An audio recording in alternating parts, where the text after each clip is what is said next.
Sisa kekuatan pedang menyebar ke sekeliling, menghancurkan penghalang pelindung kedua leluhur dan menembus dada mereka.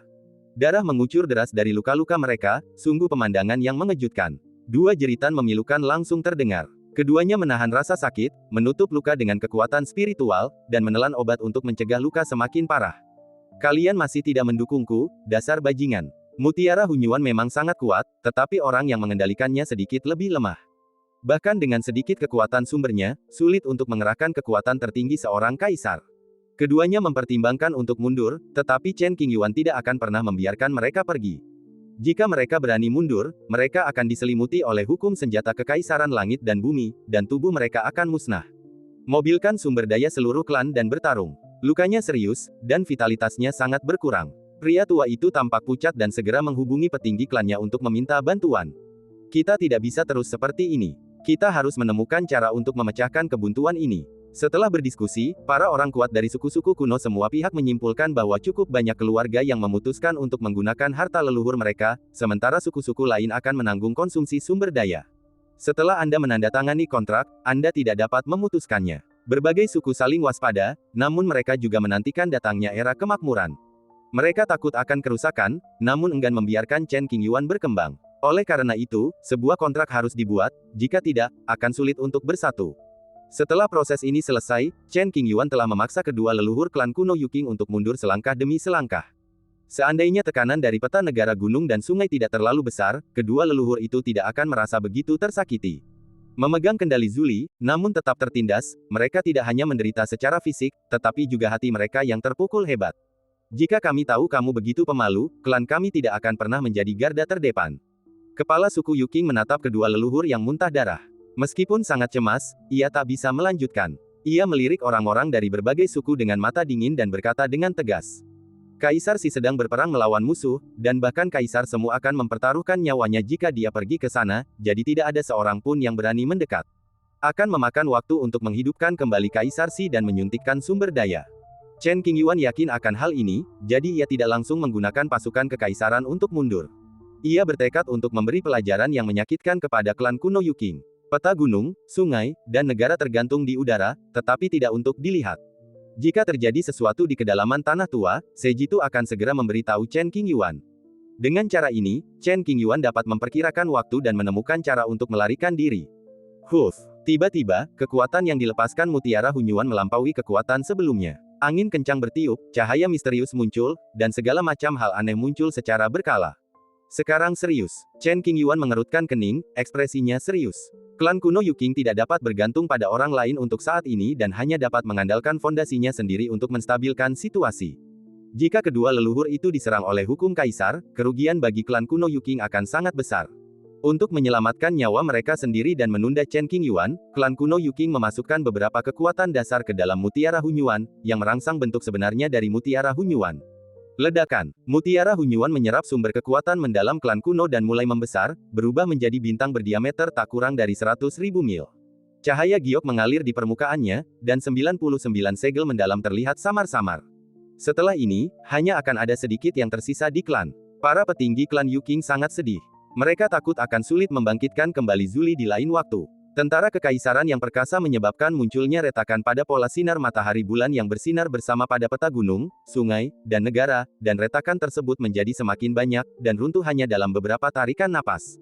Silakan. Chen Qingyuan menatap pedang Zijun yang kilaunya telah sedikit meredup, lalu mengarahkan pandangannya ke peta negara, menggunakan metode rahasia khusus untuk berinteraksi dengannya. Berdengung. Sejitu bersenandung, menunjukkan bahwa dia akan berusaha sebaik-baiknya untuk membantu. Seketika itu juga peta gunung, sungai, dan negara menjadi sangat luas, bagaikan tirai langit yang menutupi langit tanpa batas. Lukisan gunung dan sungai membentang sejauh bermil-mil yang tak terhitung jumlahnya. Langit berwarna-warni dipenuhi dengan pemandangan indah seperti pegunungan, pohon-pohon raksasa, binatang buas yang melolong, istana batu giok, dan sungai 9 tikungan. Setiap goresan lukisan tampak hidup, seakan-akan berada di dunia nyata. Kekuatan agung itu meraung, beriak melintasi jutaan mil. Gumpalan cahaya yang mengalir menyebar ke segala arah, dan awan merah muda yang tak berujung terjalin di antara langit dan bumi. Perpaduan berbagai keajaiban ini menciptakan pemandangan menakjubkan yang sulit diungkapkan dengan kata-kata. Membuat orang takjub, seolah-olah itu adalah mimpi besar. Bahkan mereka yang merupakan anggota klan kekaisaran Guian pun tak menyangka artefak leluhur itu bisa begitu agung dan agung. Seolah-olah artefak itu mengendalikan tatanan dan hukum wilayah ini, melampaui semua makhluk hidup, dan melampaui dunia manusia. Merayu, mutiara Hunyuan menyerap lebih banyak energi mendalam fundamental, dan kekuatannya jauh lebih besar daripada sebelumnya. Ia berubah menjadi bintang, dan dengan sedikit getaran, ia menyebabkan seluruh alam semesta bergetar dan ruang angkasa meledak. Dentang, aura spiritual turun dari gunung dan sungai Jitu, dengan cepat menyelimuti mutiara Hunyuan. Hal ini mencegah kekuatan kekaisaran menyebar, sehingga pengaruhnya pun berkurang drastis. Setelah beberapa saat menemui jalan buntu, pergerakan Hunyuan Pearl menjadi sedikit lebih besar. Ledakan. Tiba-tiba, cahaya mutiara menyambar, menembus alam misterius kekuatan spiritual di peta Jitu. Kekuatan yang tersisa langsung menyerbu Chen Qingyuan. Melihat ini, Chen Qingyuan langsung membuang pedang Zijun di tangannya dan membiarkannya melakukan apapun yang diinginkannya. Pedang Zijun seperti seekor kuda liar yang lepas dari kendalinya, berputar-putar di langit beberapa kali dan menciptakan cahaya pedang pelindung yang dapat bergerak bersama Chen Qingyuan untuk melindunginya dari bahaya. Setelah itu, pedang Zijun melesat melintasi langit seperti meteor, dan ujung tajamnya langsung menghancurkan sisa kekuatan cahaya mutiara yang menyerangnya. Kekuatan pedang itu tidak berkurang saat menembus permukaan mutiara Hunyuan, seketika memicu badai kacau yang mengerikan yang merobek langit dan bumi, menimbulkan kekacauan yang tak tertandingi. Para kultivator biasa tidak memenuhi syarat untuk menyaksikan situasi spesifik pertempuran antara senjata kekaisaran, dan semua yang ada di depan mereka kabur. Bahkan orang kuat seperti Shen Xiao akan merasakan sakit yang tak tertahankan di matanya jika dia menatapnya dalam waktu lama. Ledakan. Kekuatan ilahi Jitu mulai terlihat, dan gunung-gunung raksasa pada gulungan itu berubah menjadi entitas. Permukaannya berisi hukum senjata kekaisaran, dengan rima yang berharga dan cahaya yang mengalir, serta kekuatan ilahi yang tak terbatas. Ribuan gunung besar keluar dari gulungan itu dan semuanya hancur menuju mutiara Hunyuan. Ledakan dentuman. Penghalang di luar mutiara Hunyuan langsung hancur, dan dengan entitasnya sendiri, ia menahan dampak hukum Jitu. Suaranya bagai guntur, dan hukum-hukumnya bergejolak, bagai percikan api yang menyembur dari batu pandai besi. Meskipun pedang Zijun rusak, ia masih menyimpan sebagian pesona spiritualnya. Bagaimana mungkin ia hanya berdiam diri dan menonton? Ia secara otomatis mengalirkan energi mendalam dari senjata itu, dan dalam sekejap, ratusan ribu cahaya pedang terkondensasi. Mereka menembus mutiara Hunyuan dari berbagai arah, mencegah cahaya mutiara itu menyentuh Chen Qingyuan dan tidak menimbulkan ancaman. Klan kuno Yuking awalnya mengira bahwa mereka telah mengerahkan lebih banyak energi fundamental mereka, cukup untuk memungkinkan mutiara Hunyuan melepaskan kekuatan yang menakjubkan, menghancurkan satu musuh, dan mengendalikan situasi. Tanpa diduga, dia masih tertekan. Bukannya mutiara Hunyuan tidak efektif, tetapi kombinasi Jitu dan pedang Zijun membuatnya sulit untuk dihadapi. Langit terasa menyesakkan, dan tanah amblas. Miliaran gelombang cahaya hukum saling terkait, bertabrakan, dan meledak. Chen Qingyuan, yang berada di inti medan perang, sama sekali tidak terpengaruh. Ia memiliki ekspresi acuh tak acuh, wajah tampan, dan tampak seperti seorang raja yang turun ke dunia fana. Awan keberuntungan datang dari gulungan gunung dan sungai, melayang ke kaki Chen Qingyuan, mengangkatnya, dan perlahan bangkit. Berdiri tinggi di atas langit, menatap para pahlawan. Chen Qingyuan berkomunikasi dengan Sejitu dan mengetahui bahwa klan kuno abadi sedang mengerahkan lebih banyak sumber daya dan mereka tidak dapat tinggal lama di sini. Sudah waktunya pergi. Sebelum acara, Chen Qingyuan harus memberikan hadiah kepada klan kuno Yuking. Bisakah kita memutuskan ikatan antara mutiara Hunyuan dan klan Yuking? Chen Qingyuan bertanya secara diam-diam. Setelah mendengar ini, Sejitu dan Zijunjian memutuskan untuk mencobanya. Jika listrik padam, energi mendalam fundamental yang diserap oleh mutiara Hunyuan tidak akan dapat kembali, yang berarti fondasi yang dikonsumsi oleh klan kuno Yuking tidak dapat dipulihkan. Ini akan menjadi pukulan telak bagi klan kuno Yuking. Jika ada peluang besar di masa depan, klan kuno Yuking akan kesulitan bersaing dengan klan lain. Ledakan. Seketika, peta negara gunung dan sungai bersedia mengerahkan energi spiritualnya sendiri untuk membuka jalan bagi Chen Qingyuan. Kekuatan pamungkas senjata itu menyelimuti langit dan bumi, bahkan menyelimuti mutiara Hunyuan. Tak takut terluka, Sejitu Qiang menarik mutiara Hunyuan ke dalam gulungan. Hanya dengan cara inilah Sejitu dapat menjebak mutiara Hunyuan untuk sementara, sehingga sulit baginya untuk melarikan diri dalam waktu singkat. Meskipun konfrontasi langsung akan menyebabkan energi spiritual asli Sejitu menghilang secara signifikan, sehingga mengurangi umurnya dan membuatnya rentan terhadap pembusukan, Sejitu bersedia melakukannya tanpa keraguan sedikitpun. Panggilan. Sebuah lubang hitam besar muncul di tengah lukisan pemandangan, dan daya hisapnya sangat mengerikan. Mutiara Hunyuan awalnya mampu bertahan, tetapi tidak mampu menahan hisapan kuat gulungan itu dan perlahan bergerak menuju lubang hitam. Sua, lebih dari 10 napas berlalu, dan mutiara Hunyuan ditelan, memperlihatkan bintang yang sangat terang dan istimewa di bagian atas gulungan. Segera setelah itu, gunung-gunung, sungai-sungai, dan semua hal dalam gulungan itu berubah menjadi senjata yang sangat tajam, dan memulai pertempuran sengit dengan Mutiara Hunyuan. Siapapun dapat melihat bahwa pemandangan dalam gulungan itu gelap dan kacau, matahari dan bulan pecah, sungai-sungai mengering, gunung-gunung dan sungai-sungai runtuh, persis seperti kiamat. Memanfaatkan momen ketika Sejitu menjebak Mutiara Hunyuan, pedang Zijun tidak tinggal diam. Mengikuti arah yang ditunjukkan Chen Qingyuan, pedang itu mengayun dengan ganas menuju kedalaman tanah tua. Dentang, cahaya pedang muncul dan menembus langit. Lokasi spesifik di mana pemenggalan kepala terjadi adalah klan Yuking kuno. Sekalipun Mutiara Hunyuan terperangkap, masih banyak hukum cahaya mutiara di luar sana yang secara naluriah melindungi klan kuno. Oleh karena itu, pedang Zijun ingin mengirim klan kuno Yuking ke jurang tak berujung dengan satu serangan, tetapi gagal. Namun, ada peluang besar untuk memutuskan ikatan tak kasat mata antara Mutiara Hunyuan dan klan kuno. Ikatan hukum ini adalah saluran yang melaluinya kekuatan misterius mendasar ditransmisikan ke Mutiara Hunyuan. Jalan itu terputus dan kekuatan fundamental tidak dapat dikembalikan lagi, yang berarti bahwa apapun situasi selanjutnya, klan kuno Yuking akan menderita kerugian besar. Ledakan. Dalam sekejap, suara gemuruh datang dari dalam bumi tua, dan retakan padat muncul di mana-mana antara langit dan bumi. Jika Kaisar Semu mengendalikan prajurit kekaisaran, tidak akan mudah menemukan kelemahannya dan memutuskan ikatan hukum. Kedua leluhur langkah ke-8 jembatan ilahi juga terluka parah, napas mereka tersengal-sengal, dan mereka tidak mampu mengendalikan situasi. Saat mereka bereaksi, semuanya sudah terlambat. Tidak, kedua leluhur klan Yuking kemudian menyadari akibat tebasan pedang Zijun. Wajah mereka garang, suara mereka serak, dan mata mereka dipenuhi kebencian, amarah, dan penyesalan yang mendalam. Kalau saja mereka tahu bahwa Chen Qingyuan begitu sulit dihadapi, berbagai klan yang berkuasa pasti akan takut dan klan kuno Yuking pasti tidak akan menjadi yang pertama mengambil tindakan. Tidak hanya membuang-buang sumber daya dan menghabiskan fondasi, tetapi juga menyinggung Chen Qingyuan sampai mati.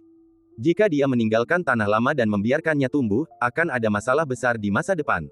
Pada saat terbaik, pedang Zijun menyerang dengan seluruh kekuatannya, menghancurkan ikatan hukum. Klan Yuking kuno telah hancur parah. Ketika para pemimpin senior mengetahui hal ini, mereka dipenuhi duka dan amarah, serta sangat patah hati. Bukan hanya situasi ini saja, bahkan ada yang lebih buruk. Kedua leluhur kuno yang mengendalikan Mutiara Hunyuan diserang oleh hukum yang sangat kuat. Darah di tubuh mereka mulai mendidih, lalu menembus meridian dan merembes keluar dari kulit. Tak lama kemudian, tenaga spiritual dalam tubuh mulai tak terkendali dan menjalar kemana-mana, rasa sakit pun muncul dan makin menjadi-jadi. Dor, dor, dor. Terdengar rentetan suara tulang patah. Kedua leluhur tua itu tampak merintih kesakitan, sesekali mengerang dengan gigi terkatup rapat. Ekspresi mereka garang. Mereka mempraktikkan teknik rahasia, berusaha keras agar luka mereka tidak semakin parah. Akan tetapi, reaksi keras dari hukum senjata kekaisaran bukanlah sesuatu yang dapat ditahan oleh seorang kultivator langkah ke-8 jembatan ilahi. Engah. Setelah bertahan sebentar, kedua leluhur tua itu hampir mati karena memuntahkan seteguk darah hitam kental. Napas mereka sangat tersengal-sengal, wajah mereka pucat, vitalitas mereka cepat memudar, dan luka-luka mereka sangat serius. Mereka tak mampu lagi menahan diri. Leluhur, melihat hal ini, para anggota senior klan kuno Yuking merasa khawatir dan ingin meminta dukungan, tetapi mereka hanya berdiri diam dan tidak berani bergerak, serta hanya bisa berteriak dengan cemas. Itu adalah medan perang tempat para prajurit kekaisaran bertempur, dan tidak ada seorang pun yang berani campur tangan secara langsung. Meskipun sisa kekuatan Mutiara Hunyuan di dunia luar belum menghilang, kilau pedang Zijun sangat redup, dan sulit untuk melancarkan serangan lagi. Kedua leluhur itu bergegas menuju ujung tanah tua, tak berani menunda sedetik pun. Jika Anda tinggal lebih lama lagi, Anda pasti akan mati. Faktanya, kedua leluhur itu kini telah mundur, dan mereka terluka parah.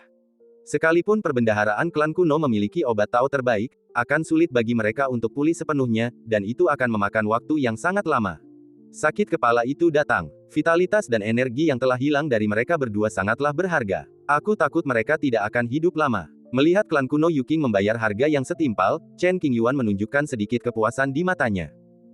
Untuk mengerahkan seluruh tenaganya guna memutuskan ikatan hukum, pedang Zijun menghabiskan sejumlah besar energi spiritual aslinya, dan kilaunya jauh lebih redup dari sebelumnya, dan beberapa retakan kecil pada badan pedang menjadi sedikit lebih kentara. Wow, Chen Qingyuan mengulurkan tangannya dari udara dan menggenggam pedang Zijun. Dia menurunkan alisnya dan menatap pedang itu, merasa sangat bersyukur, lalu bergumam, "Terima kasih." Zeng, pedang Zijun bergetar pelan dan merespons dengan lembut. Meskipun Mutiara Hunyuan telah dijebak oleh Sejitu, para prajurit kekaisaran dari klan kuno mulai bangkit kembali, dan sudah jelas bahwa mereka ada di sini untuk menghadapi Chen Qingyuan. Berjalan, Chen Qingyuan tahu ia tak bisa tinggal lebih lama lagi. Ia mendongak dan menatap peta pegunungan, sungai, dan negara yang menutupi langit, lalu berkata sesuatu. Setelah mendengar suara ini, Sejitu melepaskan sinar kekuatannya, membuka jalan lebar yang mengarah ke luar tanah lama. Kita tidak bisa membiarkan dia pergi, hentikan dia. Hanya tersisa setengah cangkir teh. Jika tentara kekaisaran dihidupkan kembali, mereka harus ditumpas. Apapun yang terjadi, mereka harus tetap di sini. Setelah mengetahui bahwa jalan tersebut telah selesai, para tetua klan kuno menjadi sangat cemas dan menyatakan keinginan mereka untuk menahan Chen Qingyuan dan tidak membiarkannya meninggalkan tanah lama. Seorang leluhur klan Gajah Suci kuno diam-diam memobilisasi senjata Dao penjaga klan, senjata yang sudah setingkat senjata semi kekaisaran. Tanpa mengungkapkan wujud aslinya, ia merapal mantra dari kejauhan, mencoba menghancurkan lorong itu. Ledakan. Lalu, terdengar suara keras. Sinar kekuatan dari peta gunung, sungai, negara, dan rakyat langsung menangkis senjata semi kekaisaran itu. Meskipun tirai cahaya lorong itu bergetar sebentar, tidak ada kerusakan berarti yang terjadi. Pada saat terbaik, pedang Zijun menyerang dengan seluruh kekuatannya, menghancurkan ikatan hukum. Klan Yuking kuno telah hancur parah. Ketika para pemimpin senior mengetahui hal ini, mereka dipenuhi duka dan amarah, serta sangat patah hati. Bukan hanya situasi ini saja, ada hal yang lebih buruk. Kedua leluhur kuno yang mengendalikan Mutiara Hunyuan mengalami serangan balik dari hukum yang sangat kuat. Darah di tubuh mereka mulai mendidih, lalu menembus meridian dan merembes keluar dari kulit. Segera setelah itu, kekuatan spiritual dalam tubuh mulai kehilangan kendali dan menyebar kemana-mana, dan rasa sakit pun muncul dan menjadi semakin kuat. Dor, dor, dor. Terdengar rentetan suara tulang patah. Kedua leluhur tua itu tampak kesakitan, dan sesekali mengerang pelan sambil menggertakkan gigi. Ekspresi mereka garang. Mereka mempraktikkan teknik rahasia, berusaha keras agar luka mereka tidak semakin parah. Akan tetapi, reaksi keras dari hukum Kaisar Si bukanlah sesuatu yang dapat ditahan oleh seorang kultivator pada langkah ke-8 jembatan ilahi. Engah. Setelah bertahan sejenak, kedua leluhur tua itu hampir bersamaan memuntahkan seteguk darah hitam kental. Napas mereka sangat tersengal-sengal, wajah mereka pucat, vitalitas mereka menurun drastis, dan luka mereka sangat serius.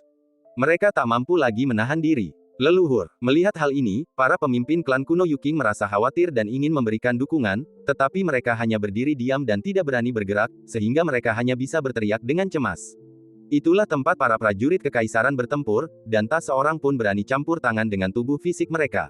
Meskipun sisa kekuatan Mutiara Hunyuan di dunia luar belum menghilang, kilau pedang Zijun sangat redup, dan sulit untuk melancarkan serangan lagi. Kedua leluhur itu bergegas menuju ujung tanah tua, tak berani menunda sedetik pun. Jika Anda tinggal lebih lama lagi, Anda pasti akan mati. Faktanya, kedua leluhur itu telah mundur sekarang, dan mereka terluka parah. Sekalipun perbendaharaan klan kuno memiliki obat Tao terbaik, akan sulit untuk pulih sepenuhnya, dan itu akan memakan waktu yang sangat lama.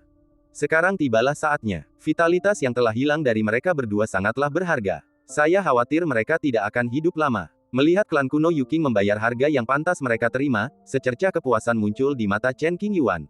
Agar dapat mengerahkan segenap tenaganya untuk memutuskan ikatan hukum, pedang Zijun menghabiskan sejumlah besar energi spiritualnya, dan kilaunya jauh lebih redup dari sebelumnya, dan beberapa retakan kecil pada badan pedang menjadi sedikit lebih kentara. Wow, Chen Qingyuan mengulurkan tangannya dari udara dan menggenggam pedang Zijun. Dia menurunkan alisnya dan menatap pedang itu, merasa sangat bersyukur, lalu bergumam, "Terima kasih." Zeng, pedang Zijun bergetar pelan dan merespons dengan lembut. Meskipun Mutiara Hunyuan telah dijebak oleh Jitu, para prajurit kekaisaran dari suku-suku kuno mulai bangkit kembali, dan sudah jelas bahwa mereka ada di sini untuk menghadapi Chen Qingyuan. Chen Qingyuan tahu ia tak bisa tinggal lebih lama lagi. Ia mendongak dan menatap gambar gunung dan sungai yang menutupi langit, lalu berkata sesuatu. Mendengar suara ini, Jitu melepaskan sinar kekuatan dan membuka jalan lebar yang mengarah langsung keluar tanah lama. Kita tidak bisa membiarkannya lolos. Hentikan dia, hanya tersisa setengah cangkir teh. Jika tentara kekaisaran dihidupkan kembali, mereka harus ditumpas. Apapun yang terjadi, mereka harus tetap di sini. Ketika mereka mengetahui bahwa jalan itu telah dibangun, para tetua suku kuno menjadi sangat cemas dan menyatakan keinginan mereka untuk menahan Chen Qingyuan dan tidak membiarkannya meninggalkan tanah lama. Seorang leluhur tua dari klan suci kuno diam-diam memobilisasi senjata Taois penjaga klan, mencapai tingkat kaisar semu.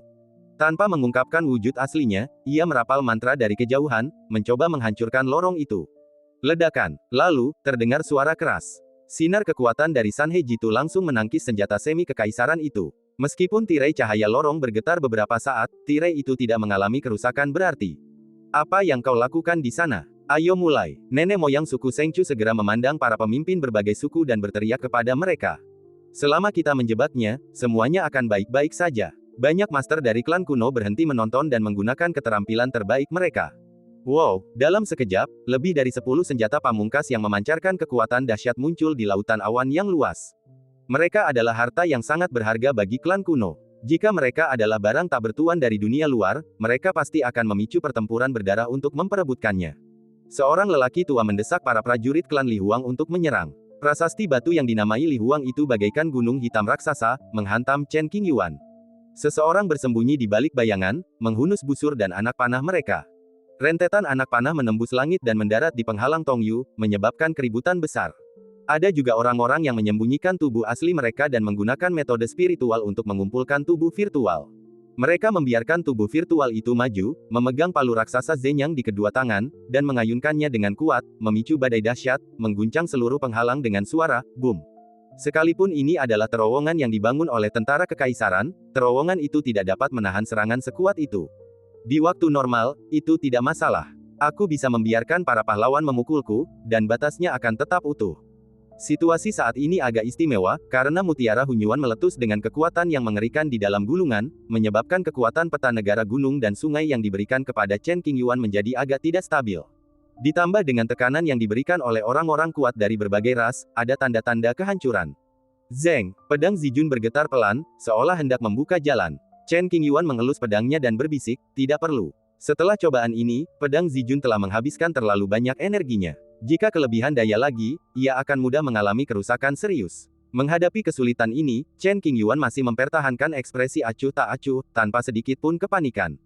Dia memegang pedang di tangan kanannya, sementara tangan kirinya terkulai alami, tersembunyi di balik lengan bajunya yang lebar. Tangan kiri yang tersembunyi di bawah lengan baju sedang memegang sesuatu, yang tidak diketahui orang luar. Benda ini adalah batu yang memiliki arti luar biasa. Sambil berjalan di sepanjang jalan setapak, ia mengamati perubahan di sekitarnya. Jika situasinya semakin memburuk, Chen Qingyuan pasti akan melempar batu ke tangannya. Meskipun saya tidak tahu apa yang akan terjadi, saya percaya batu itu memiliki kemampuan untuk melindungi saya. Perasaan yang sangat kuat, berdengung. Saat aura prajurit kekaisaran jauh di tanah lama menjadi semakin kuat, Sejitu tahu bahwa Chen Qingyuan harus dikirim sesegera mungkin, jika tidak konsekuensinya akan sangat mengerikan.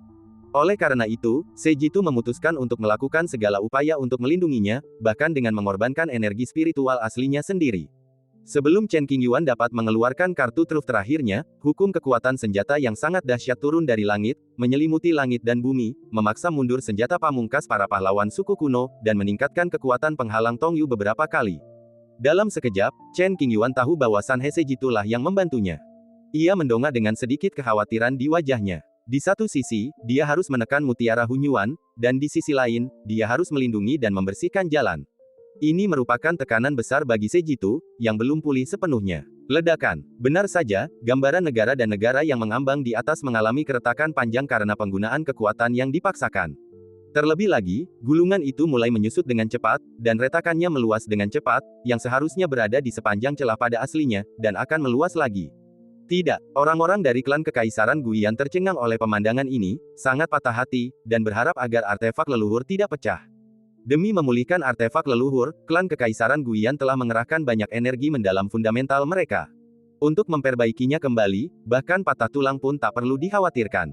Bagaimana aku bisa melupakan cinta yang selalu bersamaku? Gunung-gunung dan sungai-sungai rela mempertaruhkan nyawa mereka untuk runtuh lagi, hanya untuk melindungi Chen Qingyuan dari penindasan dan membuka jalan aman untuk meninggalkan tanah lama. Menatap retakan pada lukisan gunung dan sungai, Chen Qingyuan tak kuasa menahan diri untuk tidak menggenggam erat tangan kanannya yang memegang pedang Zijun, mengerutkan bibir, dan ingin mengatakan sesuatu, tetapi kata-kata itu sudah di ujung lidahnya, tetapi ia urungkan niatnya. Ia menahan kegelisahannya, memalingkan muka, dan melangkah keluar. Saat kita berjumpa lagi, aku akan mengenang masa lalu dan menyampaikan rasa terima kasihku padamu. Saya yakin mengingat temperamen keluarga Kekaisaran Guiyan, mereka pasti akan berusaha sekuat tenaga memulihkan Sanhe Jitu, bahkan jika itu berarti membayar harga yang sangat mahal. Tentara Kekaisaran klan saya, para anggota klan Kaisar Sangki sangat cemas. Mereka hanya bisa menyaksikan Chen Qingyuan membawa artefak leluhur mereka pergi, tak berdaya. Ledakan. Pada saat ini, kekuatan mengerikan melanda tanah lama dan menyelimuti dunia ini. Tidak perlu banyak berpikir, pastilah para prajurit kekaisaran masing-masing suku telah terbangun dan siap beraksi. Namun, Chen Qingyuan bergegas menyusuri lorong itu tanpa halangan apapun dan segera tiba di luar tanah lama. Sekalipun prajurit kekaisaran bangkit kembali, itu sudah terlambat. Meskipun setiap suku dapat mengendalikan prajurit kekaisaran untuk memburu musuh, sumber energi mendalam yang dibutuhkan akan meningkat secara eksponensial. Harganya terlalu tinggi, dan keberhasilannya belum tentu, jadi tidak ada yang mau mengambil risiko ini. Pada analisis akhir, kemakmuran sudah di depan mata, yang membuat para pemimpin setiap kelompok etnis enggan memboroskan terlalu banyak sumber daya mereka, agar mereka tidak kehilangan keuntungan di era yang sangat makmur ini. Jika semua suku benar-benar bersatu dan berjuang keras untuk menghadapi Chen Qingyuan, mungkin mereka benar-benar bisa berhasil. Sangat disayangkan bahwa para pemimpin masing-masing kelompok etnis memiliki motif tersembunyi mereka sendiri, dan jika mereka ragu sejenak, mereka akan kehilangan kesempatan terbaik. Meski begitu, meskipun klan kuno bertekad mempertahankan Chen Qingyuan, mungkin tidak sesederhana itu. Memang ada kemungkinan berhasil, tetapi tidak terlalu tinggi. Lagi pula, tidak seorang pun dapat menjamin apakah wanita berambut itu akan muncul. Dor. Setelah memastikan Chen Qingyuan telah melarikan diri, San He Jitu berhenti meronta dan melepaskan penghalang, membiarkan Mutiara Hunyu keluar dari peta dan menggantung tinggi. Kekuatan senjata itu masih dahsyat, beriak lebih dari 1.000.000 mil. Para tetua suku kuno merasakan tekanan yang luar biasa, dan aroma sesak tercium di wajah mereka. Yuxuan Dan, Tai He Senyi, Miao Yu Lingtai, Chen Ling Sansi. Pada saat ini, pemimpin klan Yuking mengungkapkan wujud aslinya, membentuk segel dengan tangannya, dan membisikkan formula rahasia khusus. Mutiara Hunyu yang awalnya ganas, berangsur-angsur menjadi tenang. Kembali, para anggota tingkat tinggi dari klan Kekaisaran Guiyan segera mengambil alih San He Jitu, yang cahayanya telah redup dan sebagian besar energi spiritualnya telah hilang, dan bergegas ke klan dengan tergesa-gesa, berharap artefak leluhur dapat diperbaiki tanpa meninggalkan bahaya tersembunyi. Chen Qingyuan, yang kini jauh dari kampung halamannya, bagaikan seekor naga yang kembali ke laut, bebas dari segala belenggu. Rasanya konyol sekali jika ia keluar dan mencari masalah dengan Chen Qingyuan sekarang. Ketika era kemakmuran tiba dan semua akar klan kuno dipindahkan ke Daan, kita bisa membahasnya perlahan setelahnya. Meskipun para pemimpin berbagai kelompok etnis sangat marah, mereka tidak punya pilihan selain menerima hasil saat ini. Klan kuno yang mengalami kerusakan paling serius tentu saja klan kuno Yuking dan klan Kekaisaran Guiyan. Klan Kekaisaran Guiyan kini hanya ingin memperbaiki artefak leluhur dan membenci tindakan Chen Qingyuan yang menyebabkan artefak leluhur itu rusak lagi. Namun, jauh di lubuk hati mereka justru semakin takut dan ragu. Jika Chen Qingyuan masih dapat mengendalikan San He Jitu di masa depan, apa yang harus dilakukan keluarga Kekaisaran Guiyan? Ini adalah pertanyaan serius yang harus ada jawabannya. Kompensasi. Para pemimpin klan Yuking kuno murka dan memaki semua klan, menuntut sumber daya dalam jumlah besar. Kalau saja klan kuno di semua pihak lebih tegas, tidak ragu-ragu, lebih proaktif, dan lebih cepat memberi dukungan, klan kuno Yuking tidak akan pernah jatuh ke dalam keadaan seperti itu. Ambillah. Menghadapi permintaan sumber daya dari klan kuno Yuking, klan lain dengan bijaksana memberikannya. Lagi pula, Mutiara Hunyu telah menyerap kekuatan misterius asli dan tidak dapat dikembalikan lagi. Jika ada kelompok etnis yang berani memprovokasi klan Yuking kuno yang telah menderita kerugian besar, kemungkinan besar mereka akan terkena Mutiara Hunyuan. Sungguh mengerikan membayangkannya. Lebih baik sedikit masalah daripada banyak masalah, jadi berikan saja lebih banyak sumber daya. Jika klan kuno Yuking menemukan alasan, itu akan lebih banyak menimbulkan masalah daripada manfaatnya. Di sudut negeri tua itu, seorang pria parubaya berpakaian hitam menyaksikan seluruh sandiwara itu. Dengan ekspresi tegas, ia bergumam dalam hati, aku tadinya berpikir untuk membalas budi, tapi sepertinya aku harus melakukannya lain kali.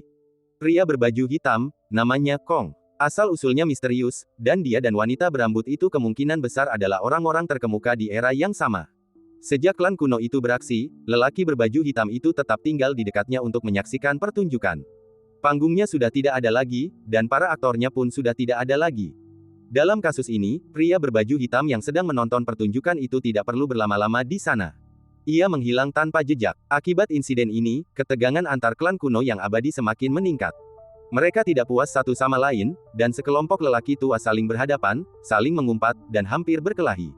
Untungnya, zaman sudah berubah. Kalau tidak, orang-orang tua itu pasti akan melawan dan tidak akan menoleransi omong kosong semacam ini.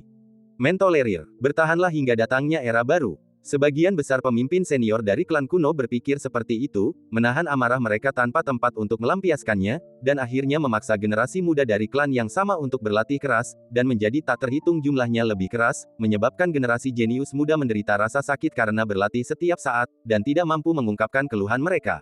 Chen Qingyuan berhasil lolos dari bahaya dan segera bertemu dengan Yan Ximeng dan yang lainnya untuk bepergian bersama. Aku senang kamu baik-baik saja. Melihat Chen Qingyuan aman dan sehat, semua orang akhirnya menghela napas lega, dan batu besar yang tergantung di hati mereka perlahan-lahan jatuh. Bagaimana kamu bisa lolos? Ye Liujun mengajukan pertanyaan yang ingin diketahui semua orang. Peta gunung dan sungai. Chen Qingyuan menjelaskan prosesnya secara singkat. Ketika mereka mendengar bahwa Jitu telah runtuh lagi untuk melindungi Chen Qingyuan, semua orang sangat terkejut dan tidak dapat mempercayainya. Setelah mencapai tempat yang aman, kami beristirahat selama beberapa jam. Sehat. Sebuah villa yang elegan, suasananya suram, seseorang mendesah, dengan ekspresi menyesal. Perjamuan ini memang dapat digambarkan sebagai sangat baik. Namun, akhir cerita Nan Gong Ge sangat memilukan. Generasi pahlawan yang tak tertandingi telah berakhir, sungguh sangat disayangkan dan menjadi sumber penyesalan yang mendalam bagi rakyat. Di bawah pohon besar di halaman, Chen Qingyuan, Fauzi, dan Ye Liujun duduk dan minum teh. Apakah dia benar-benar mati? Murid Buddha itu masih tak percaya bahwa sang guru yang brilian akan mengakhiri hidupnya seperti ini. Ia perlahan memutar untaian manik-manik Buddha di tangannya dengan ekspresi muram. Penghakiman dari Dao Agung, tubuh hancur, jiwa hancur. Ingin bertahan hidup. Aduh. Chen Qingyuan menundukkan pandangannya dan mendesah pelan. Tuhan cemburu pada orang-orang berbakat. Sambil mendesah, Ye Liujun mengambil teh di atas meja dan meminumnya sekaligus. Dulu, jika ada orang yang mengatakan kepadanya bahwa suatu hari ia akan merasa kasihan dan meratap terhadap seorang kultivator jiwa baru lahir, Ye Liujun tidak akan mempercayainya dan akan menganggapnya sebagai lelucon. Satu-satunya cara untuk menghilangkan kekhawatiran adalah dengan minum dukang. Murid Buddha itu minum teh, sementara Chen Qingyuan dan Ye Liujun mengeluarkan anggur berkualitas dan meneguknya beberapa teguk. Menatap ke kejauhan, pikiran Chen Qingyuan hanyut terbawa angin, membawa secercah harapan yang tidak realistis. Mereka bertiga duduk di bawah pohon, sesekali mengobrol. Suasana hati mereka sedang berat, banyak kata yang tak terucap dan hanya bisa terpendam dalam hati. Di sisi lain, Huo Rengsuan menghibur kedua saudari itu, meminta mereka untuk tidak terlalu bersedih. Meskipun ia tahu hal itu mustahil, ia tetap berkata, dengan kepemimpinan putraku, pasti ada secercah harapan. Diu Yu dan Dong Sui seakan kehilangan jiwa, tertegun bagai pohon. Mata mereka merah, air mata telah lama mengering, dan penampilan mereka tampak lesu dan menyedihkan. Di sisi lain, di ruangan yang elegan dan tenang, biksu tua dan Liu Nansheng duduk berhadapan dan minum teh, kadang-kadang saling menatap mata, dan kadang-kadang bertukar beberapa kata acuh tak acuh. Masa lalu telah berlalu bersama angin dan tidak dapat diingat kembali. Bisa berkumpul pagi ini, minum teh, dan saling memandang saja sudah merupakan takdir yang luar biasa. Sudahlah, kita akhiri saja dan jangan terlalu banyak menuntut. Setelah beristirahat sejenak, tibalah waktunya untuk mengucapkan selamat tinggal. Biksu tua dan biksu terkemuka lainnya perlu bergegas kembali ke timur sesegera mungkin. Liu Nansheng dari wilayah selatan dan para tetua dari perbatasan barat juga memiliki urusan penting untuk diselesaikan dan mengucapkan selamat tinggal.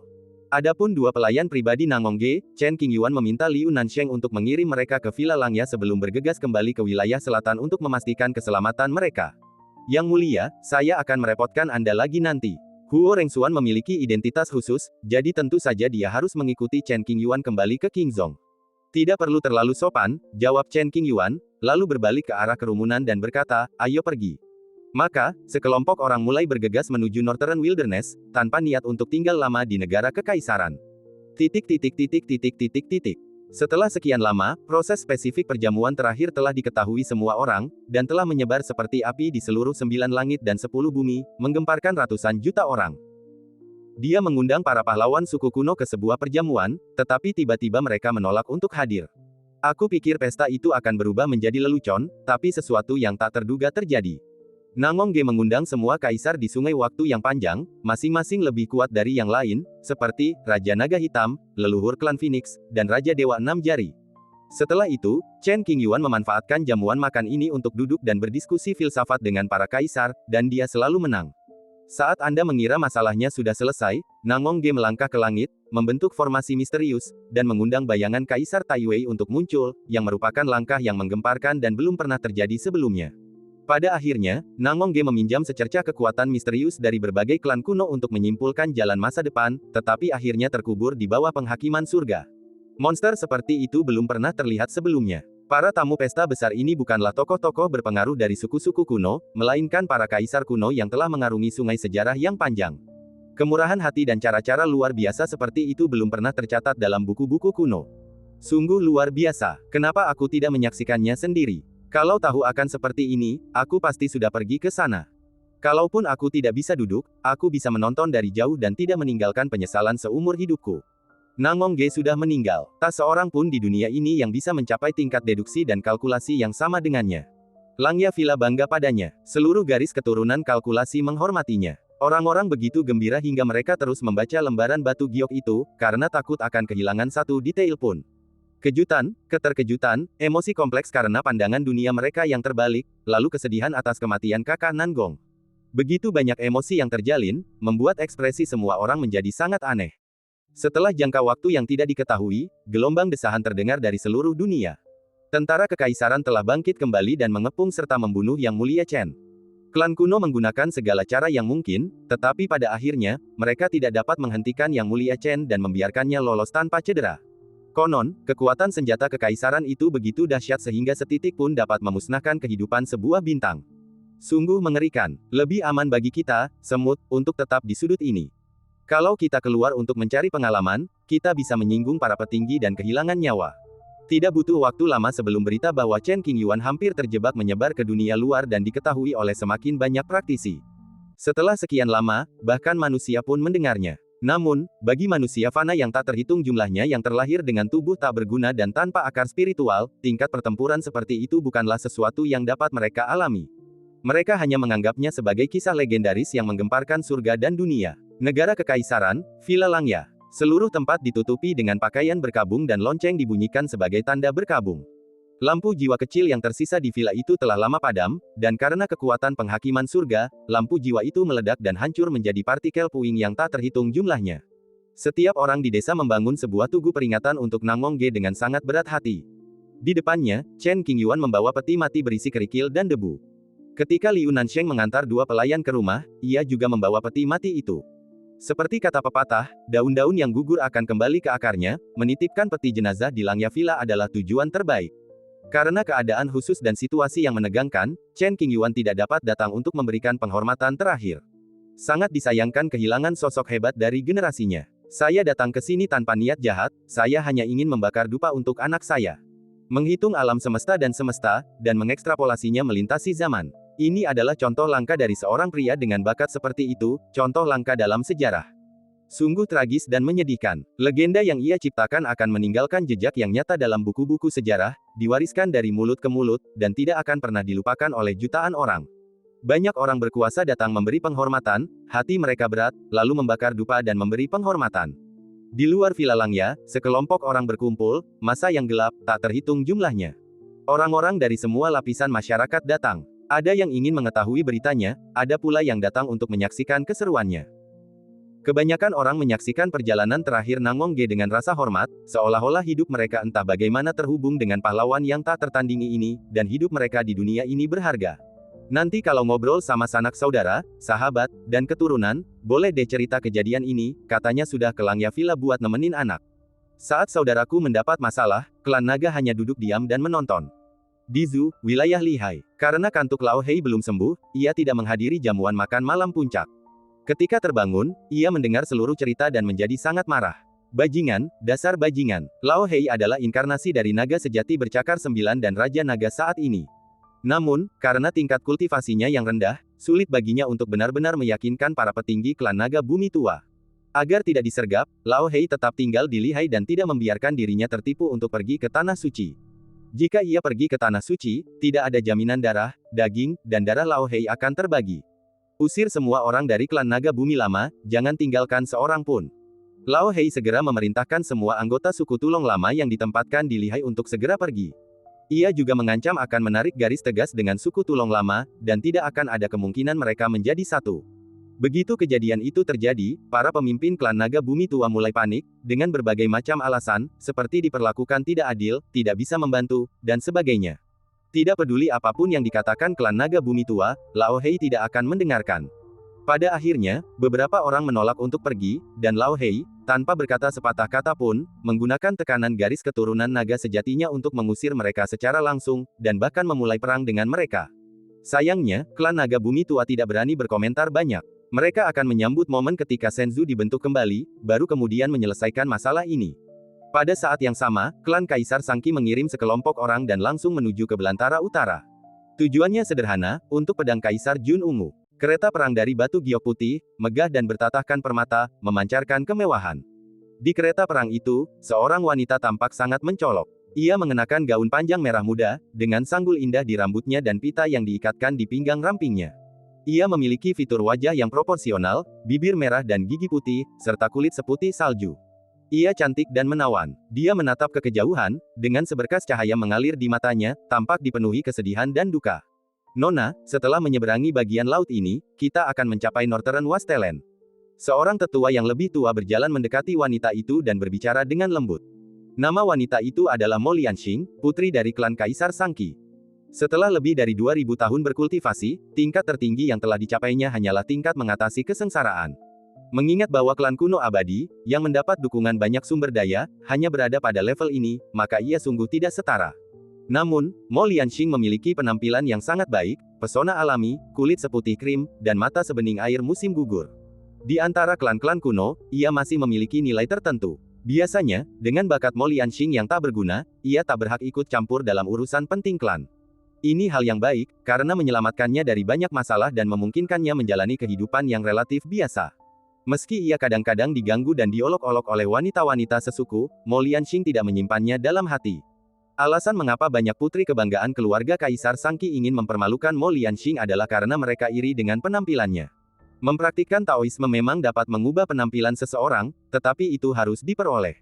Siapapun dengan tingkat kultivasi yang lebih tinggi dapat melihat penampilan aslinya. Mo Lianxing memang cantik alami, sangat berbeda dengan kecantikan yang didapat dari perubahan yang didapat. Dalam beberapa tahun terakhir, beberapa orang kuat dari klan kuno sering diam-diam mengunjungi klan kuno Sangqi dan mengusulkan untuk menjadikan Mo Lianxing sebagai pasangan Tao mereka, dan persyaratannya dapat dinegosiasikan. Mungkin harga yang diminta oleh klan Kaisar Sangqi terlalu tinggi, atau mungkin mereka ingin memaksimalkan nilai Mo Lianxing, jadi mereka tidak setuju. Dunia ini luas dan manusia itu kompleks. Orang-orang yang berkuasa di puncak dunia pasti mempunyai kekhasannya masing-masing, ada yang rakus akan uang, ada yang bernafsu, ada yang suka minuman keras, dan seterusnya. Fakta bahwa keluarga Kaisar Sangqi mengirim Mo Lianxing untuk maju kali ini memiliki arti yang sangat jelas. Perangkap kecantikan. Meski beredar rumor bahwa Chen Qingyuan adalah sosok yang penuh nafsu, di mata para petinggi keluarga kekaisaran, kebanyakan lelaki memang penuh nafsu, dan Chen Qingyuan, sebagai dewa perang kuno, mungkin tidak terkecuali. Selain itu, dia juga membawa banyak harta karun. Berapa lama waktu yang dibutuhkan untuk mencapai Qingzhong? Suara Mo Lianxing sangat indah, bagaikan alunan piano yang merdu, langsung menusuk hati. Sekitar 10 hari, jawab sang tetua. Ada 5 prajurit Shen Xiao yang kuat menjaga kereta perang. Yang terkuat adalah Shen Xiao Qibu, tokoh inti dari klan kuno. Di permukaan, para tetua ini memanggil Mo Lianxing dengan sebutan Nona, tetapi sebenarnya nada bicara mereka acuh tak acuh dan tidak menunjukkan sedikit pun rasa hormat. Di mata banyak orang, Mo Lianxing adalah orang yang sangat tampan, dan sekaranglah saatnya baginya untuk menunjukkan nilainya. Chen Zunyu memiliki status yang luar biasa. Dengan penampilanku yang biasa saja, aku bahkan tidak akan pernah meliriknya. Mo Lianxing adalah putri pertama dari lebih dari 1000 putri pemimpin klan saat ini. Saat muda, bakatnya diuji dan biasa-biasa saja. Setelah menyerap banyak sumber daya, tetap tidak ada perubahan, ia pun dibuang dan tinggal di halaman terpencil bersama makhluk-makhluknya sendiri, membiarkannya berjuang sendiri. Bahkan namanya pun dipilih olehnya secara pribadi. Meskipun keluarga kekaisaran memiliki sumber daya yang melimpah, mereka tidak akan menyia-nyiakannya pada orang yang tidak berguna. Selain itu, ada banyak wanita yang disukai oleh pemimpin klan, dan mereka tidak peduli dengan kerabat Mo Lianxing. Yang satu adalah untuk menghasilkan keturunan, dan yang lainnya adalah untuk menyukai hubungan antara pria dan wanita. Kemudian, seiring bertambahnya usia dan kecantikannya yang luar biasa, Mo Lianxing menarik perhatian para petinggi keluarga kekaisaran. Ia dipindahkan ke istana yang layak dan dilayani oleh beberapa dayang. Demi meningkatkan nilai Mo Lianxing, keluarga kekaisaran mengerahkan sejumlah sumber daya berharga untuk meningkatkan kultivasinya, dan baru pada saat itulah dia melangkah ke alam kesengsaraan. Seorang putri dari klan Kaisar Sangqi, dia memiliki kemampuan untuk mengatasi kesengsaraan dan secara alami menawan. Bila semua aspek ini digabung menjadi satu, bagaimana mungkin hal itu tidak menarik? Kecantikan nona muda tak tertandingi di dunia. Kamu hanya perlu berusaha keras untuk menyenangkan Chen Zunyu dan memenangkan hatinya, barulah kamu bisa memperbaiki hubungan antara kedua belah pihak. Penatua ini meremehkan bakat Mo Lianxing, tetapi dia tahu bahwa penampilannya benar-benar luar biasa, kalau tidak, dia tidak akan sering menarik orang-orang kuat dari berbagai ras untuk menjanjikan sumber dayanya. Saya akan berusaha sebaik mungkin, tetapi tolong perlakukan ibu saya dengan baik. Mo Lianxing tahu takdirnya sejak usia dini, dan ia hanya bisa menerimanya. Sepanjang hidupnya, ia hanya peduli pada ibu kandungnya dan bergantung padanya dalam segala hal. Selama kamu berusaha sebaik mungkin, keluargamu pasti tidak akan menyakiti ibumu. Kata sesepuh itu dengan ekspresi dingin. Setelah itu, Mo Lianxing berjalan ke samping, sikapnya anggun, menatap ke kejauhan. Ia bergumam dengan suara yang hanya bisa didengarnya, dulu aku berpikir akan dijual kepada seorang pria tua, tak pernah menyangka akan dikaitkan dengan orang sehebat itu. Orang seperti Chen Zunyu tidak akan memandang rendah wanita sepertiku, kan? Jangan kasihan padaku, kamu sadar diri, kamu hanya terlahir dengan wajah cantik. Dan orang seperti apa Chen Qingyuan? Dia telah melihat banyak wanita cantik dalam hidupnya. Aku tak berani menaruh harapan terlalu tinggi atau meminta terlalu banyak, aku hanya berharap ibuku bisa hidup dengan aman dan tenteram. 10 hari kemudian, sebuah kereta perang berwarna putih giok berhenti di luar Qingzhou. Keluarga Kaisar Sangqi memperkenalkan diri dan mengatakan bahwa mereka datang berkunjung tanpa niat buruk. Orang yang berdiri di depan adalah Mo Lianxing. Di belakangnya diikuti sekelompok tetua, memegang kotak hadiah dan tampak hikmat. Hari ini, Mo Lianxing mengenakan gaun panjang berwarna merah muda dan putih, yang ujung gaunnya menari-nari tertiup angin. Beberapa helai rambutnya yang diikat erat dengan jepit rambut berkibar lembut, menambah pesonanya. Sejak kecil, Mo Lianxing telah mempelajari berbagai etika, dan setiap gerakannya bermartabat dan mulia. Dalam hal ini, keluarga Kaisar Sangqi telah banyak memikirkannya. Sekalipun gadis petani dan gadis bangsawan memiliki penampilan yang sama, harga mereka sangat berbeda. Sikap dan temperamennya itulah yang membuat para pria muda dan tampan di dunia tanpa sadar mengembangkan keinginan untuk menaklukkannya. Pemandangan yang indah. Murid yang bertugas menjaga gerbang gunung melihat Mo Lianxing, yang begitu mempesona bagaikan mutiara, pada pandangan pertama. Tenggorokannya berguncang, matanya berkilat, jantungnya berdebar kencang, dan napasnya memburu. Bahkan beberapa orang tua merasakan sesak di hati mereka dan tidak dapat menahan diri untuk tidak meliriknya beberapa kali. Keindahan semacam ini bukanlah pesona vulgar negeri pohon willow dan asap, melainkan kelembutan dan keanggunan para pangeran dan bangsawan. Keindahan ini tak tergoyahkan, tetapi membuat orang ingin menjangkau dan menjelajahinya. Datang, penatua penjaga gerbang mengalihkan pandangannya dari Mo Lianxing dan berbicara dengan suara rendah. Setelah menerima sinyal dari ketua klan, dia menurunkan kewaspadaannya dan membuka pintu untuk menyambut para tamu. Kemudian, Mo Lianxing dan rombongannya dipersilakan masuk ke ruang tamu. Teh telah tersedia di meja, dan aromanya tercium di mana-mana. Karena masalah ini menyangkut klan kuno abadi, pemimpin sekte Lin Changsheng pasti bertanya pada Chen Qingyuan bagaimana cara menanganinya. Kata-kata Chen Qingyuan, silakan masuk dan mengobrol dengannya. Maka, terjadilah adegan pembukaan pintu untuk menyambut tamu. Chen Qingyuan tahu bahwa mengendalikan pedang Zijun pasti akan membuat klan Kekaisaran Sangqi sangat gelisah.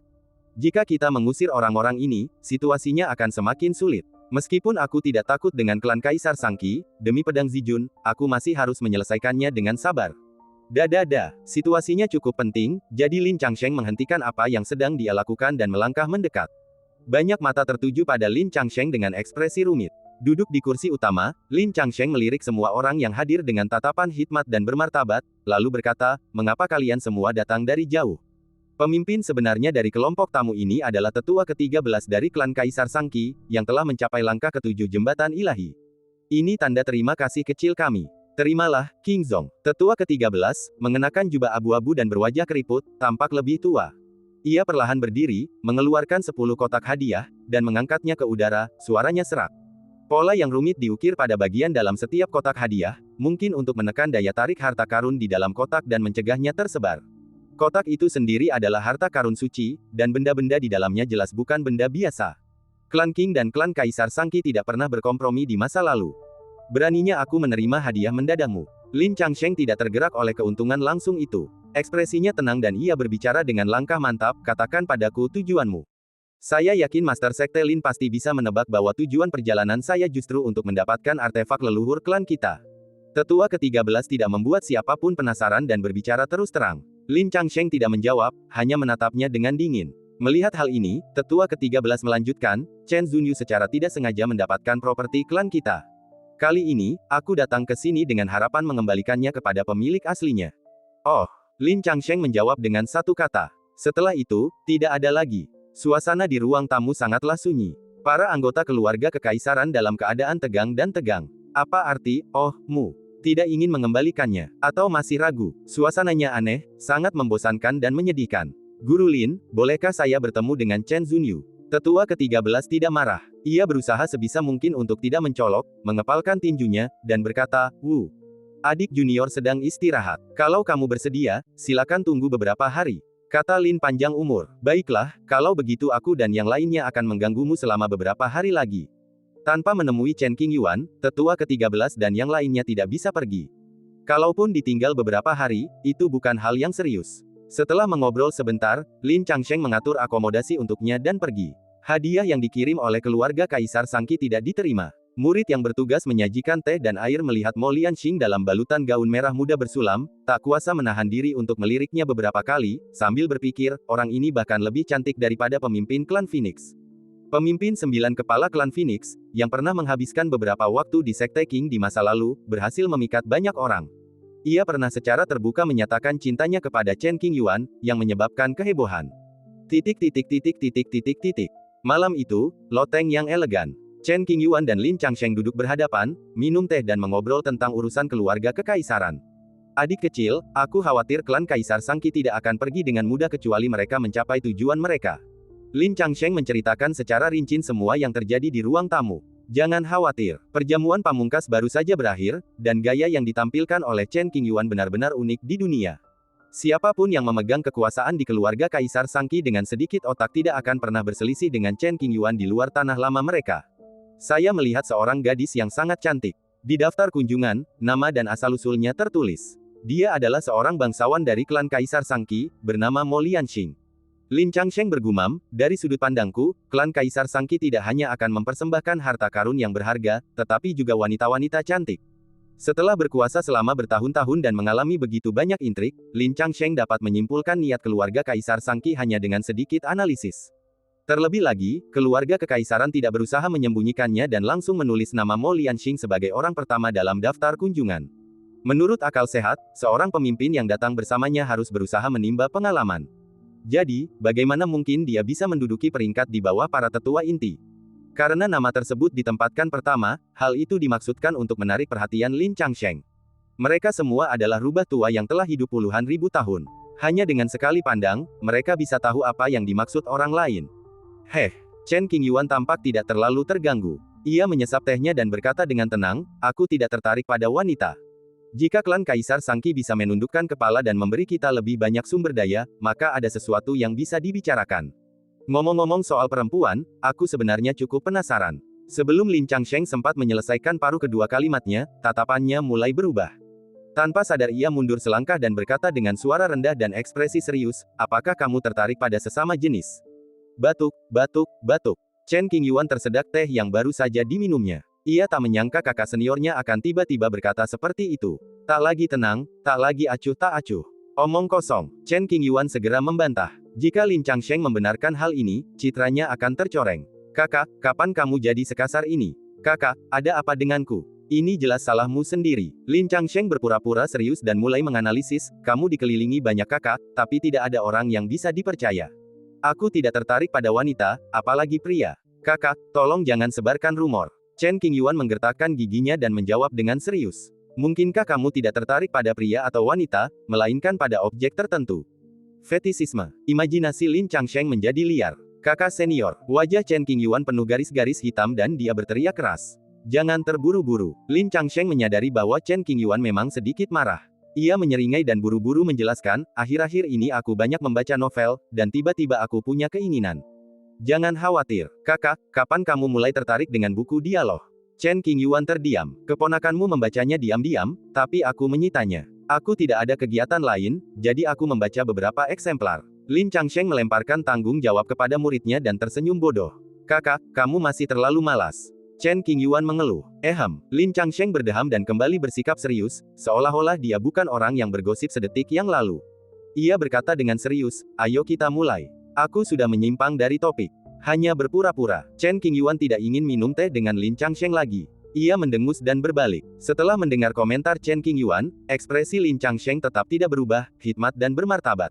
Aku akan keluar dan menemuimu nanti. Sebelum meninggalkan Akot, Chen Qingyuan meninggalkan sepatah kata. Saya mengerti. Saya akan mengaturnya. Jawab Lin panjang umur. Kembali ke kediamannya sendiri, Chen Qingyuan berbaring di rumput, minum anggur berkualitas, dengan banyak pikiran di benaknya. Setelah beberapa saat, Chen Qingyuan mengeluarkan pedang Zijun dan ingin berbicara dengannya. Zeng, pedang Zijun muncul, kilaunya redup, tergantung di udara, mengeluarkan suara dengungan pedang yang pelan.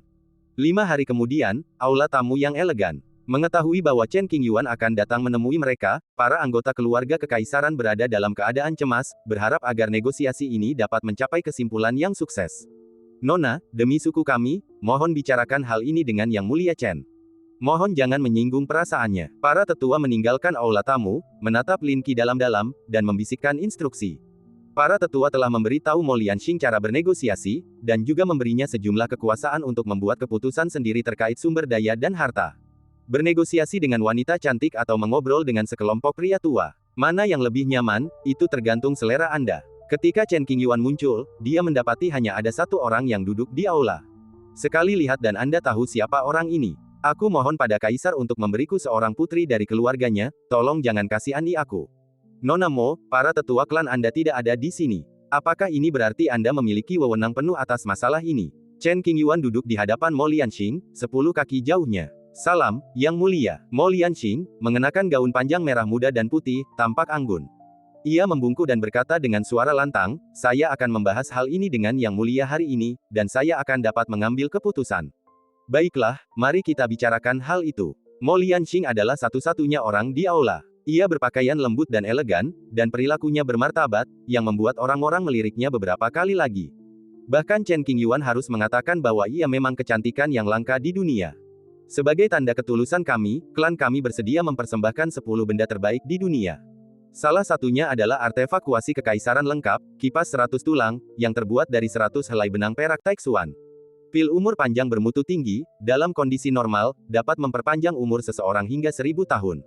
Sepotong zirah yang berkilauan, senjata suci kelas atas, yang mampu berubah ukuran sesuka hati, dan memiliki kekuatan pertahanan yang sangat tinggi. Setengah pon batu permata Liuxi. Petik 2. Saat Mo Lianxing berbicara, dia mengeluarkan kotak hadiah, membuka tutupnya, dan memperkenalkan barang-barangnya satu per satu. Dengan begitu banyak harta karun yang berharga, salah satu di antaranya akan memicu pertarungan antar pahlawan jika ditempatkan di dunia luar. Ketulusan meminta bantuan kepada keluarga kaisar memang besar. Selain 10 kotak hadiah ini, ada juga 30 juta batu roh berkualitas tinggi. Menghadapi Chen Qingyuan yang tersohor, Mo Lianxing berbicara dengan anggun dan tanpa rasa malu. Ia telah mempelajari seni musik, catur, kaligrafi, melukis, dan berbagai etiket sejak kecil, bukan karena cinta, melainkan karena kebutuhan. Ketulusan klanmu memang luar biasa. Bahkan Chen Qingyuan, seorang pria serakah, harus mengakui hal ini. Saya diberi terlalu banyak, dan itu membuat saya merasa sedikit tidak bahagia. Bagaimanapun juga, aku akan mendapatkan pedang Zijun kembali nanti. Benar-benar penjahat. Aku benar-benar penjahat. Chen Qingyuan merendahkan dirinya, tetapi tidak ada sedikit pun rasa malu di wajahnya, dan dia tersenyum lebar. Aku baru saja merencanakan melawan klan kuno abadi, dan aku merasa sangat senang karenanya. Jika Yang Mulia puas, bisakah Anda mengembalikan artefak leluhur? Mo Lianxing bertanya ragu-ragu, sambil terus menekan kedua tangannya, berusaha sekuat tenaga untuk tetap bersikap rasional dan bermartabat, tidak kehilangan ketenangannya. Saya katakan. Chen Qingyuan tidak setuju maupun menolak. Klan kuno abadi sangat kaya dan berkuasa, jadi mereka mungkin bisa menipu orang sedikit lebih banyak. Mendengar ini, Mo Lianxing menatap Chen Qingyuan dalam-dalam, tak mampu menahan pikiran liarnya. Ia menggigit bibir merahnya pelan, berdiri, dan membungkuk, meminta izin. Lianxing telah belajar sitar dan menari sejak kecil. Jika Yang Mulia berkenan, saya ingin memainkan sebuah musik untuk menunjukkan rasa hormat saya. Itu. Chen Qingyuan tersenyum dan ingin melihat metode apa yang dimiliki putri dari keluarga Kaisar Sangqi ini. Mo Lianxing berjalan ke tengah aula tamu, mendekati Chen Qingyuan. Dia meletakkan bantal bersih di belakangnya dan duduk di atasnya. Kemudian, dia mengeluarkan gukin dari sumiring, menyentuh senarnya dengan 10 jarinya, dan memetiknya dengan lembut. Menggigit. Senar-senarnya dipetik, memainkan melodi yang merdu dan indah. Mo Lianxing menurunkan alisnya dan menatap senar-senar itu. Rambut hitam di pelipisnya tergerai, dan ujung-ujung rambutnya menggantung di senar, sedikit bergoyang. Wajahnya seputih piring perak dan sosoknya anggun. Meskipun riasannya tidak tebal, sentuhan merah terang di bibirnya saja sudah cukup untuk memikat semua orang. Suara piano yang terus-menerus merasuk ke telingaku. Chen Qingyuan meminum anggurnya, mendengarkan dengan tenang, dan merasa sedikit mabuk. Setiap kali senar dipetik, seakan-akan hati Chen Qingyuan tercabut, ingin menempati suatu tempat. Saya pikir ini adalah metode unik Mo Lianxing, menggunakan sitar sebagai panduan, mengandung emosi dan metode yang luar biasa, yang membuat orang terpesona. Mo Lianxing sangat fokus, memainkan lagu itu sekuat tenaga. Jari-jarinya lincah, seolah menyatu dengan senar dan melompat ke girangan. Suara piano itu seperti gerimis. Contoh lainnya adalah kicauan ratusan burung yang merdu didengar. Kepulan asap dupa di aula tamu bergerak maju mundur mengikuti alunan musik yang anggun, menggambarkan gambaran lembut dan indah yang muncul dan menghilang dari waktu ke waktu. Di tengah lagu, sesosok anggun muncul dari tubuh Mo Lianxing. Itu adalah sosok makhluk imajiner yang agak kabur, menari di aula. Dua pikiran, tidak ada tekanan. Penarinya anggun, rok panjangnya berkibar tertiup angin. Ia menari tanpa alas kaki, tangannya melukis bunga. Ia tampak menawan, namun tanpa kesan vulgar dari dunia biasa. Ia tampak seperti datang dari surga, dan memiliki aura dunia lain yang khas. Tarian rok menambah kesan lincah, seakan-akan sedang melayang bebas di lautan awan. Sosok yang kabur dan gelap itu tampak indah pada saat ini, dengan warna-warna yang menyilaukan yang langsung menusuk jiwa. Menggigit. Saat Mo Lianxing memetik senar terakhir sitar, lagu berakhir dan tarian berakhir. Chen Qingyuan memang kagum dengan penampilan Mo Lianxing, tetapi dia tidak kewalahan, bahkan ada sedikit keraguan di matanya. Ayah. Saat berikutnya, Chen Qingyuan bertepuk tangan memuji, dengan senyum di wajahnya, level musik Nona Mo benar-benar mengesankan. Yang mulia, terima kasih atas pujian Anda. Penampilan saya tidak layak dipentaskan di atas panggung. Saya harap ini tidak mengotori telinga Anda. Mo Lianxing berdiri dan membungkuk, lalu menyimpan gukin dan bantalnya. Meskipun ada senyum di wajahnya, tidak ada kegembiraan di kedalaman matanya, hanya sedikit kesedihan. Karya Li Qing yang menggetarkan jiwa sama sekali tidak ada hubungannya dengan kata kikuk. Chen Qingyuan, seorang pria yang berpengetahuan luas, mengenali asal-usul karya yang dimainkan Mo Lianxing. Suaranya dingin, ini karya suci, konon merupakan karya seorang pemain sitar hebat di zaman kuno. Meskipun ini karya suci, karya ini cukup istimewa. Teknik ini tak terbantahkan, hanya menyampaikan konsepsi artistik, membawa kerinduan dan benang cinta yang tak terpatahkan. Teknik ini awalnya diciptakan oleh pemain sitar agung atas inspirasi, dan kemudian menyebar, berevolusi ke arah yang berbeda. Chen Qingyuan terus berbicara. Setelah bertahun-tahun dikembangkan, Li Qing Ruhunku menjadi musik untuk hiburan para pejabat, yang akan memainkannya untuk menyenangkan tamu mereka. Saat musik diputar, ia mengumpulkan tubuhnya dengan telekinesisnya dan mulai menari. Sungguh indah dan membuat orang tersentuh.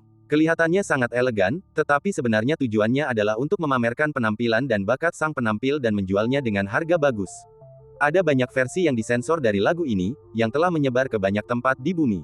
Klan kuno ini memiliki warisan yang mendalam dan terpelihara dengan baik. Yang mulia punya mata yang tajam. Lagu ini menyentuh jiwa. Mo Lianxing mengakuinya. Setelah selesai berbicara, dia menundukkan kepalanya sedikit untuk menyembunyikan rasa rendah diri yang terpancar di matanya, seolah-olah dengan cara ini dia tengah menjaga sedikit harga dirinya.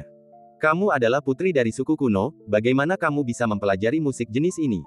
Ketika mendengar asal suara piano, Chen Qingyuan mengemukakan keraguan ini. Pada masa Perang Dunia II, jenis musik ini pada dasarnya dimainkan oleh para wanita penghibur, atau bahkan lebih. Misalnya, ketika pikiran membayangkan sosok cantik, telanjang, ia akan menghasilkan suara yang memukau. Meski Mo Lianxing memiliki sikap yang berwibawa dan perawakan yang anggun, tak dapat dipungkiri bahwa lagu ini menyimpan banyak makna. Hanya dengan anggukan dari Chen Qingyuan, Mo Lianxing tidak akan melawan sama sekali dan akan berusaha semaksimal mungkin untuk bekerja sama. Bagaimana mungkin seorang putri dari klan kuno berakhir seperti ini? Yang paling mengejutkan Chen Qingyuan adalah bahwa Mo Lianxing memiliki pemahaman yang mendalam tentang lagu ini, dan tampaknya dia telah mempelajarinya selama bertahun-tahun. Bagaimana aku bisa menyanjung putri seperti dia? Saya khawatir putri di hadapanku tidak diperlakukan dengan baik oleh keluarga Kaisar Sangqi. Bakatmu memang sangat buruk, tetapi sebagai anggota klan Kaisar Sangqi, kau harus memberikan kontribusi bagi klan.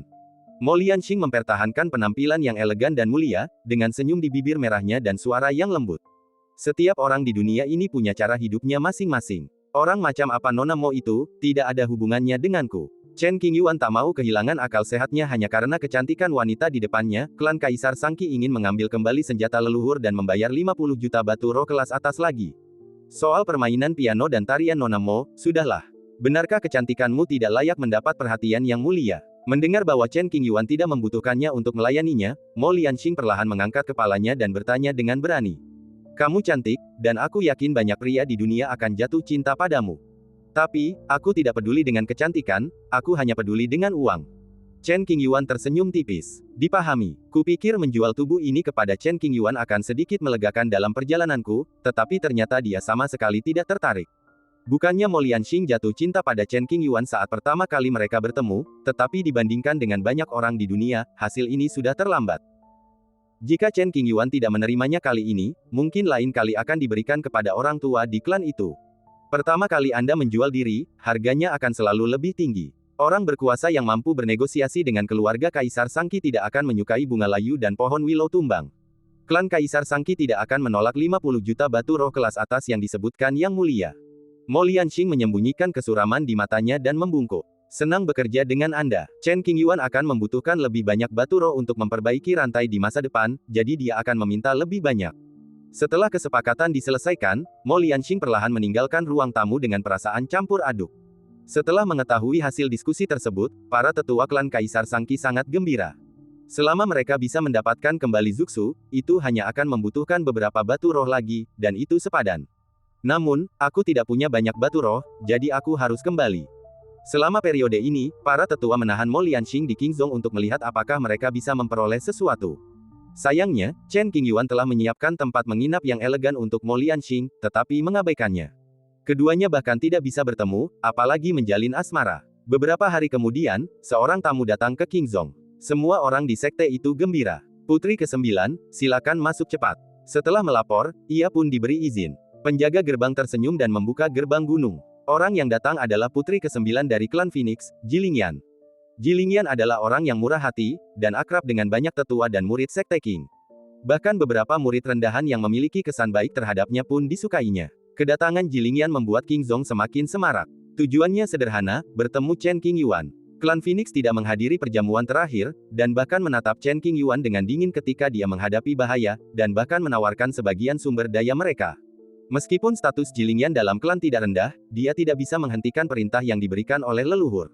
Kunjungan ini tidak mewakili keinginan klan Phoenix, ini sepenuhnya merupakan pemikiran pribadi. Paman Guru, Tuan berkepala 9 dari klan Phoenix telah tiba dan ingin bertemu denganmu. Di luar gua, seorang murid inti datang untuk melapor. Oke, Chen Qingyuan sedang mengistirahatkan matanya ketika mendengar suara di luar pintu. Setelah berpikir sejenak, ia menjawab, bahwa dia ke istana Yuchang dan rawat dia dengan baik. Aku akan menemuinya besok. Ya, Tuan. Murid itu menerima perintah itu, membungkuk, dan perlahan mundur. Aula Yuchang sangat indah dan luas, dengan banyak ornamen di dalamnya. Dindingnya dihiasi batu-batu berharga dan dihiasi gulungan-gulungan. Saat memasuki sekte Qing, Jilingyan pertama-tama mengunjungi beberapa tetua yang dikenalnya, memberikan mereka berbagai barang langka. Barang-barang itu tidak terlalu mahal, tetapi jumlahnya pas. Kehangatan dan sikapnya yang sopan membuat orang sulit menolak. Begitu tiba di Qingzhong, Jilingyan mendengar tentang keluarga Kaisar Sangqi yang datang berkunjung, dan juga tahu bahwa Mo Lianxing ada di sini. Masih terlalu dini, mari kita pergi dan melihatnya. Setelah mengetahui tempat tinggal Mo Lianxing, dia bergegas ke sana. Ketuk, ketuk, ketuk. Ketuk pintunya pelan-pelan. Klik, Mo Lianxing membuka pintu dan keluar. Hari ini, ia mengenakan gaun yang lebih sederhana, tidak seperti biasanya yang berhias rumit. Penampilannya kurang menawan, lebih lesu dan rapuh, yang membuat orang-orang merasa kasihan padanya. Para petinggi klan Kaisar Sangqi telah menyarankan Mo Lianxing untuk menjalin hubungan dengan Chen Qingyuan. Namun, Mo Lianxing tahu betul bahwa meskipun dia cukup cantik, dia tidak akan menarik perhatian Chen Qingyuan. Jangan ganggu mereka agar tidak menimbulkan masalah lebih lanjut. Kakak Mo, apakah kamu masih mengenaliku? Melihat orang di depannya, Jilingyan tersenyum lembut. Apakah kau, penguasa berkepala 9 dari klan Phoenix? Mo Lianxing sedang menikmati kehidupannya yang tenang, dan sama sekali tidak menyadari kedatangan tamu sekte Qing. Terlebih lagi, sebagai tamu, mustahil baginya untuk memperluas kesadaran spiritualnya keluar. Reputasi Zhou Shizu memang luar biasa. Ia bukan hanya gadis yang paling dicintai para pemimpin tertinggi klan Phoenix, tetapi ia juga mewarisi artefak bintang kaisar dari leluhurnya. Ia benar-benar putri takdir. Ini aku. Jilingyan mengangguk sambil tersenyum. Salam, Tuan Jiu, silakan masuk. Mo Lianxing membungkuk padaku, lembut bagaikan air. Meskipun keduanya adalah master, status mereka sangat berbeda. Masuk ke dalam rumah, sajikan teh, dan duduk berhadapan. Tidak perlu terlalu jauh. Mungkinkah Suster Mo sudah melupakan persahabatan kita di masa lalu? Jilingyan memperhatikan pengekangan Mo Lianxing, tersenyum lembut, dan berbicara tentang masa lalu. Persahabatan. Mo Lianxing terkejut, sedikit keraguan terpancar di matanya. Aku lahir di keluarga Kaisar Sangqi dan, kecuali saat ini, aku tidak pernah pergi. Penguasa 9 langit terlahir kaya dan mulia, dan kurasa kau dan aku belum pernah bertemu sebelumnya. Saudari Mo benar-benar lupa. Jilingyan mendesah pelan, 2000 tahun yang lalu, aku pergi ke klan Kaisar Sangqi. Saat itu aku masih sangat muda dan bertemu dengan saudari Mo. Dia menceritakan secara singkat pengalaman masa lalunya, yang perlahan-lahan membawa kembali ingatan Mo Lianxing. Saat itu, Jilingyan, yang masih kecil, menemani para tetua mengunjungi klan Kaisar Sangqi, berkeliling. Banyak tempat dijaga ketat, sehingga mereka menghindarinya. Tanpa sadar, mereka sampai di sudut dengan energi spiritual yang lebih rendah, dan melihat Mo Lianxing berdiri di bawah pohon mati. Mo Lianxing kini telah tumbuh sedikit lebih tua, telah menjadi wanita muda yang anggun, mengenakan gaun panjang hitam muda yang menampakkan kesedihan yang tak terlukiskan. Kakak, ini di mana? Jilingyan yang imut dan mungil berjalan mendekat. Taman Yanyo. Mo Lianxing tidak menyangka seorang gadis kecil tiba-tiba muncul, dan ia bahkan tidak menyadarinya. Ia menatap gadis kecil itu selama beberapa detik, tidak mampu menilai tingkat kultivasinya. Ia tertawa dalam hati, merasa dirinya bahkan tidak bisa dibandingkan dengan seorang anak kecil. Mengapa kamu sendirian? Jilingyan bertanya dengan rasa ingin tahu. Dan ibuku sedang beristirahat sekarang. Mo Lianxing menjawab sambil tersenyum. Apa itu? Jilingyan sangat berbakat, dan para pemimpin klan tidak mengizinkannya menyentuh mainan-mainan ini, jadi wajar saja dia tidak tahu. Qin, kata Mo Lianxing. Apa gunanya? Putar musik. Bisakah adikku memainkannya? Sedikit. Bisakah saya mendengarkannya? Bagus. Petik 2. Saat mereka mengobrol, keduanya perlahan-lahan menjadi akrab satu sama lain dan menghabiskan beberapa jam bersama, terlibat dalam percakapan yang sangat menyenangkan. Mo Lianxing tidak menanyakan asal-usul gadis kecil itu. Ia hanya memperhatikan kepangan gadis kecil itu yang sangat indah dan memanggilnya Kepang kecil. Mungkin karena keengganan dan kesedihan itulah Mo Lianxing mengucapkan dengan lantang semua kata dalam hatinya. Meskipun Jilingyan tidak mengerti, ia mendengarkan dengan sabar. Entah kenapa, ia merasa kasihan pada saudari di depannya. Tidak lama setelah tinggal di sana, Jilingyan menerima panggilan dari para tetua dan harus pergi, dan memberitahu mereka bahwa mereka akan datang bermain dengan saudara perempuan mereka lain kali.